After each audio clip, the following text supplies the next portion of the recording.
या घडीची सगळ्यात महत्त्वाची आपण बातमी अर्थातच ठाकरे बंधूंच्या युतीच्या घोषणेला आता 2च तास हे शिल्लक राहिलेले 10 वाजून 25 मिनिटं। पुढच्या तासाभरात ठाकरे बंधू हे स्मृतीस्थळाच्या दिशेनं निघतील आणि त्यानंतर वरळीतल्या ब्ल्यू सी बँक्वेट हॉलमध्ये या युतीची घोषणा होणार आहे। अखेर ठाकरे बंधूंच्या युतीच्या घोषणेचा मुहूर्त आता मिळालेला आहे।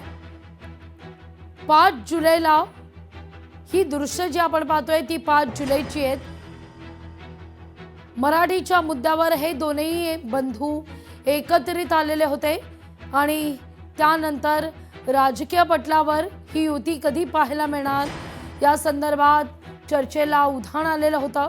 मध्यंतरीच्या काळात कौटुंबिक कार्यक्रमाच्या निमित्तानं कधी गणेशोत्सव तर कधी दीपोत्सवाच्या निमित्तानं ठाकरे बंधू एकत्रित आलेले होते वेगवेगळ्या कारणांच्या निमित्तानं।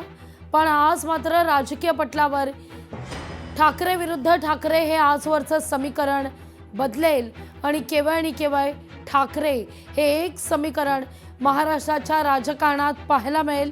या सगळ्याविषयी यशवंत किल्लेदार यांच्याशी संवाद साधले आपले प्रतिनिधी उमेश करंजकर यांनी।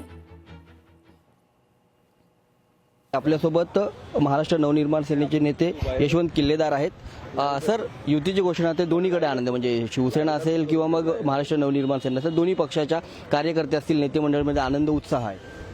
हो, नक्कीच दोन्ही पक्षाच्या कार्यकर्त्यांमध्ये ही चर्चा जेव्हापासून सुरू झाली, अगदी 5 जुलैपासून दोन्ही पक्षांच्या कार्यकर्त्यांमध्ये अतिशय आनंदाचं वातावरण आहे। दोन्ही पक्षाचे कार्यकर्ते आजची जी काही राजकीय युती जेव्हा घोषित होईल ते खूप त्यांच्यासाठी सुखावणारी असणार आहे। सो मला वाटतं दोन्ही पक्ष ज्या गोष्टीची आतुरतेने वाट पाहत होते इतके वर्ष, ती गोष्ट आज होते, त्याचा आनंद सगळ्यांना आहे। युतीची घोषणा आज होईल आणि जागेवरच्या चर्चा संपलेल्या नाहीत असं तुम्हाला कोण सांगतं मला माहीत नाही। जागेवरच्या चर्चा अंतिम टप्प्यात आल्या होत्या आणि काल रात्रीच्या बैठकीत ते संपलेले आहेत। वारंवार हे बोलायचे त्यांना का वेळ आली आहे याचाच अर्थ त्यांनी धसका घेतलाय ना, त्यांच्या पायाखालची वाळू सरकलेली आहे म्हणून ते ही अशी विधानं करतायत।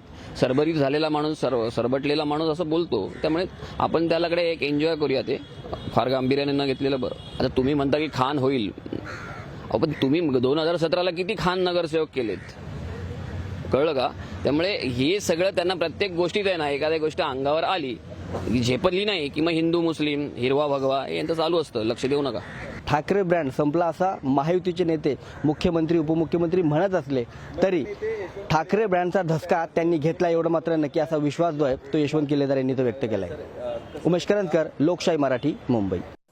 साधारणतः तासाभरात दोन्ही ठाकरे बंधू स्मृतीस्थळाच्या दिशेनं आता रवाना होतील। 10 वाजून 27 मिनिटं होत आहेत। मातोश्रीत नेमकं काय घडतंय आणि शिवतीर्थावर काय घडतंय अधिक आपण जाणून घेणार आहोत। आपले प्रतिनिधी आपल्या सोबत जोडले जात आहेत।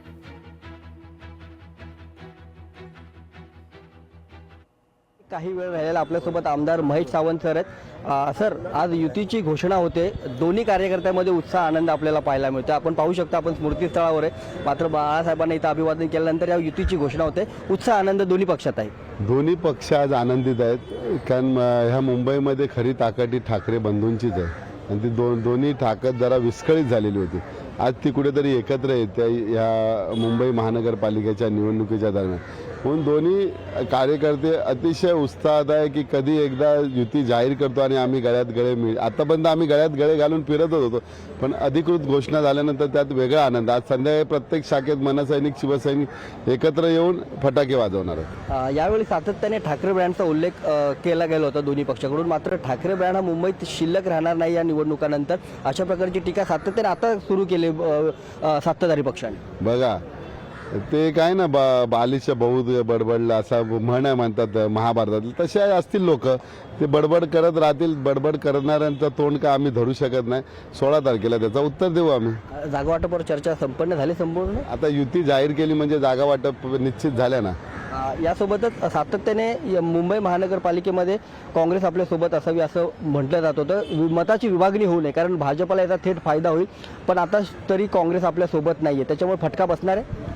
बघा, काँग्रेसच्या बरे मागच्या वेळी आम्ही वेगवेगळे लढलो तरी काँग्रेसच्या ज्या जागा होत्या त्या त्यांनी आपल्या शाबूत ठेवलेल्या होत्या, तसे त्यांचे जे ज्या ज्या एरियामध्ये त्यांच्या जागा आहेत त्या जागा ते जिंकणार आणि त्याचा फायदा शेवटी आमच्या होणार ना भविष्यात आम्हाला त्यांचासुद्धा. ठाकरे बंधूचाच महापौर यावेळी बसणार विश्वास आहे. ठाकरे बंधूंचा महापौर बसणार.